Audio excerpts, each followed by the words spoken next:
Այդ երեխեն գիտեր, որ ինքը պայքարում է նրա համար, որ ինքը գնա զոհվի։ Սամվել Կարապետյանն էլ մտել է այս ընտրապայքարի մեջ, որպեսզի իշխանության բերի Ռոբերտ Քոչարյանը։ Բայց ինքը դրա փոխարեն պերաշկի է կողտալի դերը։ Կուկուրուզ է, հա, բցնում բերան։ Արևմտյան Ադրբեջան հասկացողությունը ներմուծված է Նիկոլի կողմից, որտեղ Նիկոլը ինքն է ասել, ընկած ինչ-որ սրտիկներ է նկարում իր աչքին ինչի համար։ Հարգելի հեռուստադիտողներ, Եվրոմեդիայի տաղավարում հյուրընկալել ենք ազգային անվտանգություն կուսակցության նախագահ Գառնիկ Իսագուլյանին։ Շնորհակալ եմ հրավեր ընդունելու համար։ Շնորհակալ եմ հրավերի համար։ Պարոն Իսագուլյան, այսօր Նիկոլ Փաշինյանը այսպես մի քանի հայտարարություններ է հնչեցրել կառավարության նիստին։ Ու թեև այսպես հա մեծ գաղտնիք չի ասել, ինչ էր ասում է, որ որպես Հայաստանի վարչապետ ժողովրդին անկեղծ ասում եմ, եթե մենք էլի վերընտրվենք, հրաժարվելու ենք պատմական արդարության այդ օրակարգից, քանի որ մենք ինչքան երևի հավանաբար նկատի ունի ցեղասպանության օրակարգը, Արցախի վերադարձի հարցը, անկախության հռչակագիրը, ասում են ինչքան մենք խոսում ենք այդ արդարության վերականգնման մասին, որպես ժողովուրդ մի նոր անարդարության ենք բախվում։ Այ տողատակերը ինչ նկատի ուներ։ Ես կարծում եմ ինքը մինչև 10 թվական իշխանության գալն էր հրաժարվել հայկական օրակարգից, ընդհանրապես պատմական արդարության օրակարգից, եւ ինքը շատ լավ գիտի, որ ինքը բացի ամեն ինչից շատ լավ գիտի, թե ինչի են Իրան իշխանության բերել։ Այն ուժերը, ովքեր եւ ֆինանսավորել են, եւ առաջնորդել են, եւ Իրան բերել են իշխանության, նրանց օրակարգը եղել է վերացնել Արցախը, վերացնել Հայաստանը, վերացնել հայկականությունը եւ այս տարածաշրջանում բացել թուրքական մեծ աշխարհի կառուցման ծրագիրը, որը ուղղված պետք է լինի Ռուսաստանի Դաշնության, Չինաստանի, Իրանի Իսլամական Հանրապետության եւ վաղը զարգացող Հնդկաստանի դեմ։ Այսինքն իրանց պետք է այդ գործիքը։ Մենք այն զոհն ենք, որ արևմուտքը փորձում է մատուցել այդ իր ծրագրերն իրականացնելու համար։ Եւ Նիկոլը բերվել է դրա համար։ Այսինքն Նիկոլը երբեք չի եղել ազգային օրակարգի արդարության օրակարգի, հայկականության օրակարգի։ Ասում է, որ նախկինքն էլ ասում է, որ նախկին նախագահները իրենցից ոչ ոք Հայաստանի եւ հայ ժողովրդի հետ կապ չի ունեցել։ Ինքն էլ նախկիններին է ասում, որ դրածո են եղել տարբեր երկրներից, այսպես ասած։ Հիմա տեսեք, ու ժողովրդին չեն ներկայացրել։ Ասել է մի, հա, բանը որ մարդը կարող է ամեն մի հիմարություն դուրս տալ։ Ցավոք սրտի այսօրվա իշխանությունների դուրս տված բոլոր թեզերը հիմարություններ են։ Եթե խոսում ենք նախկին իշխանությունների մասին, եթե խոսքը Լևոն Տեր-Պետրոսյանի, Ռոբերտ Քոչարյանի եւ Սերժ Սարգսյանի մասին է, ապա այդ ղեկավարները ծնվել են բնական պայքարի ժամանակ։ Երբ որ Խորհրդային Միությունը փլուզման եզրին էր եւ անհրաժեշտություն կար Հայաստանը այդ փլուզումի տակից դուրս բերելու, որտեղ կար հայտարարակ երկրաշարժ, կային այլ խնդիրներ, այդ մարդիկ լծվեցին այդ աշխատանքին եւ ի պատիվ իրանց այդ խնդիրը պատվով լուծեցին։ Ոչ միայն պատվով լուծեցին, այլ կարողացան նաեւ պատմական արդարություն վերականգնել։ Այ հենց այդ պատմական արդարության մասին էր ասում։ Պատմական արդարությունը։ Հիմա, քանի որ նորից եմ կրկնում, աշխարհը այլ խնդիրներ ուներ, այդ աշխարհը ամեն ինչ արեց, որ իշխանության բերի Հայաստանում մեկին, որը այո պետք է հայկական օրակարգը, պատմական արդարության օրակարգը փոխարինի ազգակործան օրակարգով։ Ինքը դա անում է շատ փայլուն։ Բայց մի փաստի հետ չեք կարող հաշվի չնստել, որ 18 թվականին հանրությունը դուրս էր եկել փողոց, հա, պահանջում էր փոփոխություն։ Իհարկե այլ հարց է, որ չէր պահանջում, որ հենց կոնկրետ Նիկոլ Փաշինյանը գա իշխանության, բայց ամեն դեպքում դա նաև հանրային պահանջ էր փոփոխություն իշխանության։ Գիտեք, վերցնենք ուրիշ երկրներ, հա, Իրաք, Սիրիա, Լիբիա։ Լիբիայում ժողովրդի կենսամակարդակը ավելի բարձր էր, քան եվրոպական շատ երկրներում, Եվրոմիության անդամ, Եվրոպական միության անդամ պետություններում։ Հիմա այդ ժողովուրդը ինչ, ինքը շատ առողջապահությունը ձրի, կրթությունը ձրի, ուսումը ձրի, ամուսնացած զույգը անվճար տուն էր ստանում։ Այդ ժողովրդի կենսամակարդակը շատ բարձր էր, բայց ժողովուրդը դուրս եկավ սպանեց Կադաֆիին։ Հիմա ոնց ինչ իրավիճակ է այդ երկրում։ Ամեն օր մարդ են մորթում, մարդ են սպանում։ Հիմա չեմ ասում, որ Հայաստանում նախկին իշխանությունների ժամանակ թերացումներ, սխալներ, կոպիտ սխալներ չեն եղել։ բայց այդ մարդիկ մնում էին ազգային օրակարգի մեջ։ Հիմա հարկավոր էր բերել մեկին, որը պետք է ազգային օրակարգ փոխի։ Այն շարժումը, որ ձևավորվեց, բոլորին թվում էր, թե գիտեք, օդից հանկարծ ընկավ 17 թվականին մենք խաղաղ ընտրություններ ենք անում, Նիկոլները հայտնում ազգային ժողովում, ոչ մի բողոք չկա, հա, բողոքարկում չկա ընտրությունների հետ կապված, հանկարծ 18 թվականին չգիտեք ինչու Նիկոլը որոշում է 10 օր քայլել։ Իսկ ինքը մինչև 10 օր քայլում էր արևմտյան բոլոր դեսպանատները, դրա ականատես է ես եմ եղել։ Աշխատում էին տարբեր հասարակական կազմակերպություններ, իսկ 3000-ից ավել հասարակական կազմակերպություններ էին ստեղծել Հայաստանում։ Ինչ-որ մարդկանց իրավունքների պաշտպանության հանրային տրամադրություններ պլյուս միջազգային աջակցություն։ Ոչ թե աջակցություն է, նրանք մեղվի նման, այդ օրերին կարող եք, գիտեք, հետ գնալ, կարծում եմ հարցում անել, իմանալ թե այդ օրերին մենակ Ամերիկայից ինչքան դեսանտ է իջել Հայաստան։ Այդ մարդիկ աշխատեցին, մինչև 10 օր Նիկոլեն քայլում էին Երևան, Երևանը նախապատրաստված էր բունտի։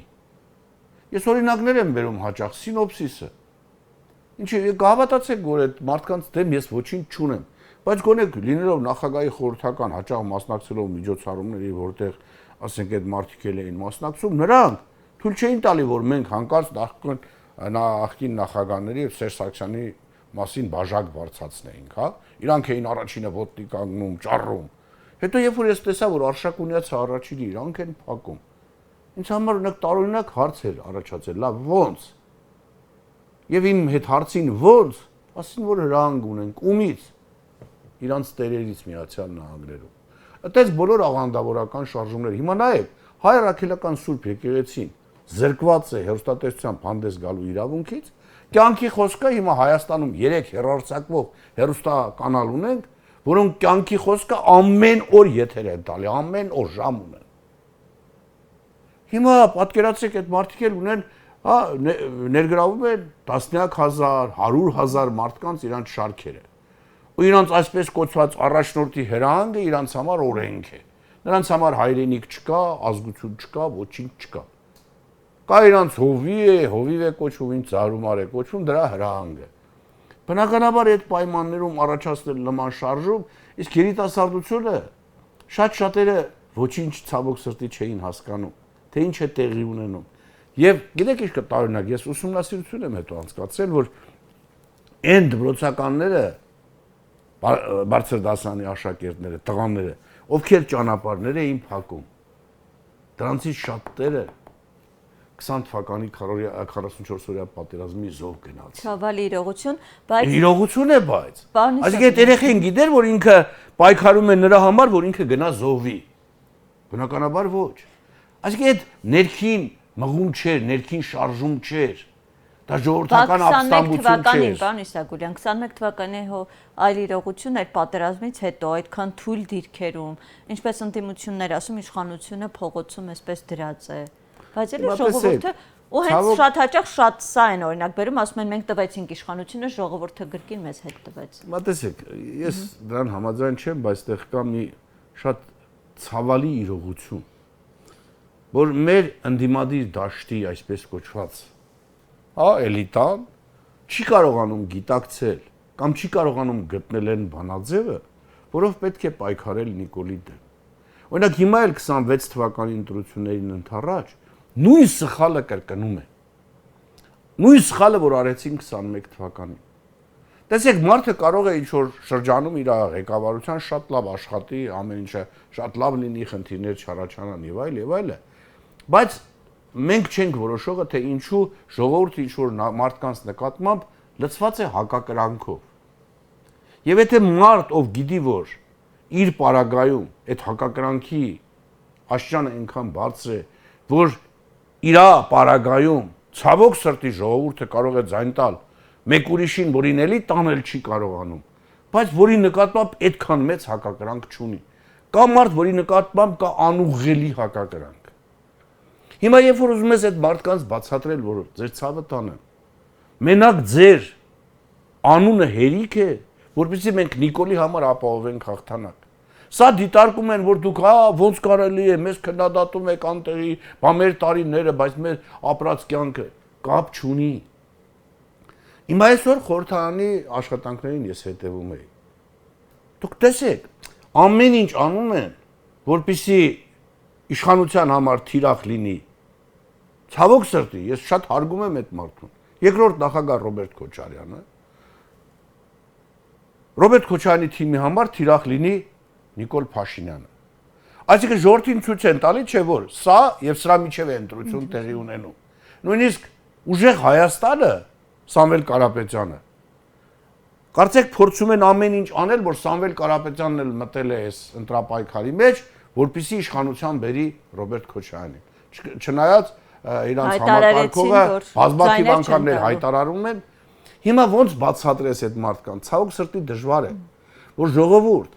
կան երևույթներ, կան իրավիճակներ, կան հանգամանքներ, որոնք մեզ ոչ թե հնարավորություն են տալիս, որ մենք այս սխալներն ուղղենք, այլ ավելի են մտցնում են բանի մեջ։ Հիմա ինչի, գիտեք, մարդու ամբիցիան չի կարող ավելի բարձր լինել, քան հայրենիքի նկատմամբ։ Կարողանում են փաստորեն։ Դե հիմա եթե չեն կարողանում, այդպես խոսում են հայրենիք, բայց ամբիցիաները չի լինում մի կողմ դնել։ Ամբիցիաները իրանց խեղդում է։ Իրանք չեն կարողանում հասկանալ, որ մենակ իրանց արկայությունը դա ապահովում է Նիկոլի հաղթանակը։ Սա երևույթ է։ Հիմա խոսում ես, ասում են ինչի ես մեզ քննադատում, դու մեզ եւ չէ, ժողովուրդ։ Խնդիր կա մեր առջև դրված։ Այդ խնդիրը լուծելու կա հավատացեք, որ պատահական մեկին օրինակ փողոցից մի հատ գրագետ մարդու բերեին եւ այդ ամբողջ ռեսուրսները դնեին այդ մարդու վրա, Նիկոլեն խոսալու թեմա չէին ունենալու։ Կպեն խոսալու թեմա չէր ունենալու։ Էլի փորձելու էր, ոչ որ սրբազան շարժումը կապեց այդ մարդկանց հետ եւ այլ, ամեն ինչ այդ մարդկանց հետ կապելով տանում են կործանում։ Հիմա ցավոք սրտի այս փոքրիկ դետալ է, չէ՞,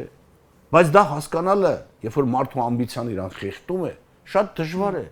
Նիկոլի բախտը դրանում է բերել։ Եվ Նիկոլը պատահական չի, որ ասում է դուք իմ համար ամենանախընտրելի, ուրեմն ընդդիմությունն եք, եւ իրանց էլ ներքաշել են այդ խաղի մեջ, իրանք էլ ցավոք սրտի կամովին ներքաշվել են, եւ ըստ էության, եթե ազնիվ լինենք, իրանք խաղում են Նիկոլի դաշտը։ Պարոն Իսագուլյան, ինչ էր նաև այսպիսի մի թեզ, որ ասում է դա միֆ է եղել, որ Արցախյան պատերազմում մարդիկ ժողովուրդը միջև վերջ կռվել է, չգիտեմ իրենք ինչ հետազոտություն են իրականացրել, հա, իշխանությունները ասում են զենքերի 80-ից 90%-ը այսպես չի կիրառվել, չի օգտագործվել։ Ու իսկ էլիտայի վերաբերել ասում է պատերազմի մասին է։ Դա հավանաբար նկատի ուներ վերջին պատերազմը։ Ասում են դա միֆ է, թե մարդիկ միջև վերջ կռվել, պայքարել են այնտեղ։ Մի մասը փախել է այնտեղից, մեծ մասը։ Հիմա տեսեք, ամեն ինչ կախված է, գիտեք, իշխանություններից։ Դարերը, եթե ժամանակին, հա, չփախչեր մարտի դաշտից, դժվար է ասել, թե այսօր մենք կիմանայինք, որ աշխարհում Ալեքսանդր Մակեդոնացի եղել է, թե չի եղել։ Շատ կարևոր է, եթե ղեկավարը ինքը փախնում է, իսկ տվյալ պարագայում ղեկավարը Նիկոլ Փաշինյանն էր, այլևս խոսել ժողովրդի չդիմակայելու, չկռվելու միջև վերջ, դրա մասին դուք մենակ տագետները պիտի տենց բան անեն։ Եթե ինքը հրամանատարը տարել է պարտության, ինքը ամեն ինչ արել է, որ նախ այդ պատերազմը լինի, այն մարդը, որ պատմական արդարության համար երրորդակարգ չի կարող բան անել, այդ օրերին Արցախը Հայաստան է ու վերջ, հայտարարություններ էր անում, որ ես, որ այն ասում են ոչ մի թիզականների, հա, ամենաբան անդամն եմ եղել, մտածում էի լավ, այս մարդը հիմար է, ցնդել է, ինքը չի հասկանում, որ օրակարգ չունենալով պատերազմ է բերում Հայաստան, պատերազմ է բերում Արցախ։ Վերջերս իրենք էլ հենց ընդունեցին, որ այդ հայտարարությունը այսպես վճռորոշ է եղել։ Այո, իրանք բերեցին այդ պատերազմը, իրանք չկարողացան կազմակերպել պատերազմը, իրանք չկարողացան մոբիլիզացնել ուժերը եւ մեզ տարան պարտության։ Այդ պարտությունը դա ծրագիր էր, որ Նիկոլն եկել էր իրացնելու։ Բայց հիմա ասում է, եթե մենք չլինենք, սեպտեմբերին ավելի վատ մեծ պատերազմ է լինելու։ Դե գիտեք, եթե այլ ուժեր կան։ Հիմա, երբ որ մեկը երկրի ղեկավարը գիտի, որ սեպտեմբերին պատերազմ է լինելու, եթե ինքը չընտրվի, այդ ղեկավարի գործունեությունը ինչու պետք է կայանա։ Ինքը պետք է ամենավատագույն տարբերակի համար լուծում առաջարկի։ Այսինքն վատագույն տարբերակը իր համարեն է, որ ինքը չի ընտրվում։ Այսինքն եթե չի ընտրվում, սեպտեմբերին պետք է լինի պատերազմ։ Ինքը պետք է լինի այս կանխավարկածից։ Բայց ինքը դրա փոխարեն պերաշկի է կողտալի բերանը։ Կուկուրուզե, հա, բցնում բերանը։ Ընկած ինչ-որ սրտիկներ է նկարում իր չգիտեմ ինչի համար։ Հասկանում եք։ Եթե մարդը գիտի, թող վատագույնի համար ինքը երկրի համար հիմք նախապատրաստի, որ այդ պատերազմը տենց դաժան չլինի։ Նշանակում է ինքը սուտ է ասում, ինքը ուղղակի աղաբեկում է ժողովրդին, վախեցնում է ժողովրդին, որտեվ ինքը շատ լավ հասկանում է, որ ինքը 2/3 երբեք չի ունենալու։ Կեղծիքներով կարող է հանկարծ ապահովի 65%-ի ակնկալիք։ Գլուխը պատով են տալ իրենք ասում են դա։ Կարող է անցնի, բայց եթե ուրեմն ինքը խոստացել է Ալիևին, որ ախպեր մենք սեպտեմբերին իրար հետ կսկսենք պատերազմ, այն Սյունիքը, որ օգոստոսի 8-ի փաստաթղթով տվել եմ քեզ, ոչ միայն այդտեղ, դու մինչև Երևան կմտնես։ Իսկ ինքը արդեն նախապատրաստում են Ժորժ ջան, ոնց բացադրեմ ախր, ոնց բացադրում ես։ Մենակ Արցախը չի իր ծրագրի մեջ մտնում, որ ինքը պիտի զոհաբերի։ Ինքը պիտի զոհաբերի նաև Հայաստանը։ Եվ դրա համար ինքը անելու է ամեն ինչ, որպեսզի չլինի այդ սեպտեմբերի պատերազմը։ Ժողովուրդը մի պատասխան ունի։ ԿՊ-ն պիտի ընդհանրապես անցողիկ շեմը չանցնի։ Մենակ այդ դեպքում է որ Հավատում եք ձեր ասածին տոնից։ Չէ, եթե ժողովուրդը գիտակցի, եթե ժողովուրդը սկսի մտածել, եթե թույլ տան, ոչ թե հանրայինի Պետրոսի մոտ մենակ մարդիկ գնան ովքեր քնքշորեն գովում են Նիկոլին, ապա հավատացեք ժողովրդին հնարավոր է բացատրել, որ Նիկոլես նույնիսկ անցնելը իսկ վտանգավոր է։ Նրանք նույնիսկ պետք է արգելապատնեշը չանցնեն, հա, 4%։ Բան Իսագուրյան, լավ, իրենք ասում են մենք միակ ուժն ենք, ժողովրդին ասում են, ուզած չուզած ինչ որ նստվածք մարդկանց մոտ թողելու է։ Ասում են մենք միակ ուժն ենք, որ ձեզ կարող ենք խաղաղություն բերել, իրենք այդպես են ասում, բայց մենք մյուս կողմից էլ, այսպես եթե հետևենք, ամեն խոսույթում, անգամ միջազգային ամբիոններից Ալիևը իրենց բարձրաստիճան պաշտոնյաները, հա, այսպես բարձր մակարդակով խոսում են վերադարձի մասին, խոսում են այսպես մտածածին արևմտյան Ադրբեջան թեզի մասին, իրենց այսպես պատկերացրած, ու երբ որ իշխանություններին էս այստեղ է հարց ուղում, որ այդ ինչպես էր խաղաղությունը ստացվեց, իրենք ասում են դա մեր գործը չի, դա ինքը իր ներքին լսարանի համար է անում։ Հիմա մի հատ հասկանանք, սա իսկապես այսպես հանրային ադրբեջանական այդպես ներսի օրակարգ է, թե իսկապես իրենք անկեղծ նկրտումներն են արտահայտում Հայաստանի տարածքների նկատմամբ։ Օրակարգի հետ կապված քննարկումներին ես շատ խիստ դեմ եմ, որ մենք դա որպես մեր կողմից առաջ քաշվող թեզ է, բայց Բայց աչք փակելն էլ չի լինի, երբ որ ամեն օր իրենք խոսում են դրա մասին։ Չէ, բայց այդ թեզը արևմտյան Ադրբեջան Նիկոլն է ներմուծել։ Դա Նիկոլի ներմուծած տերմինն է։ Որտեվ ինքը այո իր նպատակը եւ Ալիևի հետ իր բանակցությունները, որ վերջում Հայաստանը դառնա արևմտյան Ադրբեջան։ Ինքն է այդ գաղափարը տվել Ալիևին։ Հիմա ցավոք սրտի մեր հասարակության մեջ, երբ որ մենք սկսում ենք պայքարել ոչ արևմտյան Ադրբեջանին այդ բանը, մեր ժողովրդի մոտ կամ աշխարհում տպավորություն է առաջանում, որ տենց հասկացողություն կա, տենց տերմին է եղել պատմական, եւ եթե խոսում են արևմտյան Ադրբեջան, նշանակում է Ադրբեջան պետության տեսագրությունը ոչ թե 100 տարեկան է, այլ հազարամյակն է։ Բան Իսագուրյան, բայց հանրությանը չզգուշացնեն այդ վտանգների մասին, ադրբեջանական խոսույթի մասին, թե իրենք ամեն օր խոսում են դրա մասին։ Հիմա լավ, ես մի հատ թեզ ոչ արևմտյան Պակիստանի։ Այդ թեզի մասին սկսեն ժողովուրդը խոսալ։ Իմաստը ո՞րն է։ Արևմտյան Պակիստան թեզ չկա։ Կար արևելյան Գերմանիա, արևմտյան Գերմանիա, այդ պատմական կա արևմտյան Հայաստան, արևելյան Հայաստան։ Որ իրենք խոսում են, իսկ Հայաստանի իշխանությունները այսպես աչք փակելու քաղաքականություն։ Աչք չեն փակում, դա իրանք են ներմուծել։ Դա Նիկոլի ներմուծած տերմինն է։ Ոնց որ ասում ես այլևս պատմական արդարության օրակարգիով չեմ շարժվելու, դա մեզ միշտ վնաս է բերում։ Դենց էլ ինքն է ներմուծել արևմտյան Ադրբեջան հասկացողությունը ներմուծված է Նիկոլի կողմից, որտեղ Նիկոլը ինքն է ասել Ինքն է այդ խոսքը տվել արևմուտքին, Ադրբեջանին ու Թուրքիային, Էրդողանին, որ ես Հայաստանը դարձնելու եմ արևմտյան Ադրբեջան։ Այդ տերմինը ինքն է ներմուծել։ Հիմա մենք ենք Նիկոլի օրակարգով անդադ շարժվում։ Ինձ համար ցավը դա է, որ ընդդիմությունը շարժվում է Նիկոլի օրակարգով։ Նիկոլն է թելադրում, թե իր հիմնական մրցակիցը որպես ընդդիմություն ով պիտի լինի, տենց էլ լինում է։ Այսինքն մենք հնարավորություն ենք տալիս Նիկոլին, այն թեզերը, որ ինքը առաջ է քաշում, որոնց դեմ ինքը պայքարը արդեն նախորոք մշակել է, ոնց է անելու։ անի։ Պարոն Սեգուրյան, իսկ եթե հստակ փաստերով ներկայացում են, որ օրինակ Ադրբեջանում իրենց հենց Միլի Մեջլիսում հստակ խումբ է ձևավորվել, ով որ այս նպատակը ունի, հա, ու միջազգային տարբեր հարթակներում իրենք ՄԱԿ-ից կամ ԵՄ-ի ամբիոնից բարձրացնում են այս ադրբեջանցիների վերադարձի հարցը, ինչ մենք ասենք, մենք ձեր օրակարգ առաջ չենք տանում ու այսպես լռենք, եթե իրենք ամեն անգամ իրենց դասագրքերում են սրա մասին խոսում քարտեզներ։ Իրենց դասագրքերում Իրանի Իսլամական Հանրապետության ռուսային մասներ են համարում հարավային Ադրբեջան, դա պարսիկները դրան արձագանքում են ոչ թե ինչ որ, չգիտեմ, ոչ բան հարավային Ադրբեջանին բանով թեզերով, այլ իրանց նոտա են տալիս եւ համապատասխան տեղերում ուղղակի ասում են, որ դա մեր տարածքն է պատմական։ Դե հենց դա որ Հայաստանի իշխանությունները դա չեն։ Եթե մենք մնայինք մեր պատմական արդարության օրակարգում, Վարդան Մամիկոնյանի զորքերը կանգնացել են Դերբենդում։ Բաքուն կառուցել են հայերը։ Մենք այդ թեզից երբեք պետք է չհրաժարվեինք։ Եթե բնականաբար այս ազգադավ իշխանությունները չլինեին, մենք հիմա կունենայինք, չէ՞, Արցախի հանրապետությունը։ Էլի ենք ունենալու։ Ես վատ եմ զգում, որ հիմա մեր ընդդիմադիրները նույնիսկ այդ թեմայով են վախենում խոսալու։ 30 տարի էր Ալիևը անդադասում էր մենք հետ ենք վերցնելու Ղարաբաղը, հետ ենք վերցնելու, մերոք վախում էր ասել, որ մենք Արցախը հետ ենք բերելու։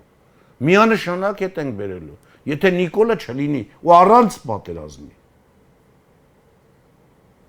Այսինքն, գիտեք, բաներ կա, որ ես ապշում եմ մարդկանց վրա, որ երբեմն տարբեր ատյաններում, տարբեր լսարաններում ներկայացնում են, առանց գիտակցելու, որ ոչ իրենց ասացի իմաստը, ոչ էլ առանց գիտակցելու, թե իրանք ինչ գաղափար են ուզում ժողովրդին տան։ Իրանց թվում է, թե Նիկոլը, որ ասել է, ես խաղաղությունն եմ, դուք պատերազմ այ դուք Արցախ եք ուզում, դրա համար դուք պատերազմի կողմնակից եք, դա տխմարություն է, տխմարություն։ Բայց մարդկանց կան, որոնք բայց բոլորը չգիտես ինչու մտնում են այդ թեզի տակ, սկսում են մենք ավելի լավ խաղաղություն կապահովենք, քան Նիկոլը, մենք ավելի լավ ես կանենք, եւ որ բացատրում ես, ասում ես Ժորժ ջան, այդ տրիպի ուղին որ կա, դրանով Սյունիքը տրված է Ադրբեջանին։ Հիմա հələ ընդդիմադիրներ կա, որ խոսում են, թե ոնց կարելի է լավացնել այդ բանը, տրիպի ուղին։ Հայաստանի տարածքի վերաբերող բանի, օրինակ Եվրոմեդիայի հետ կապված Ալիևը ինչ որ փաստաթուղթ կարա ստորագրի, եթե ստորագրես նշանակում է Եվրոմեդիա հեռուստականալը Իրանն է։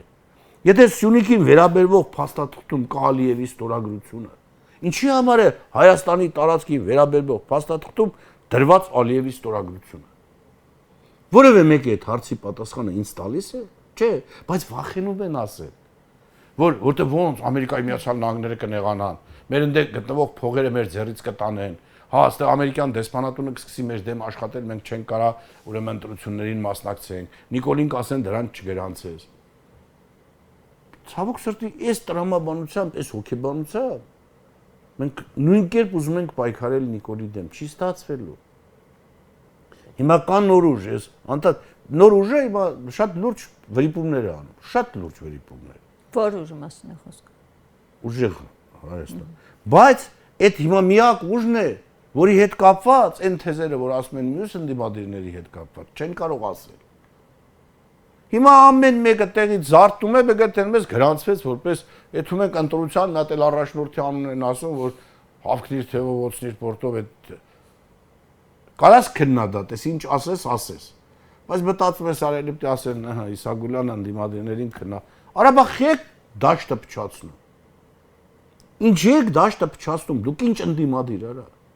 Լավ, եթե նույնիսկ ընդդիմադիր եք, գիտեք, որ կա մի տեխնացու, որի նկատմամբ այս իշխանությունները ինչ ուզեն կարան ասեն։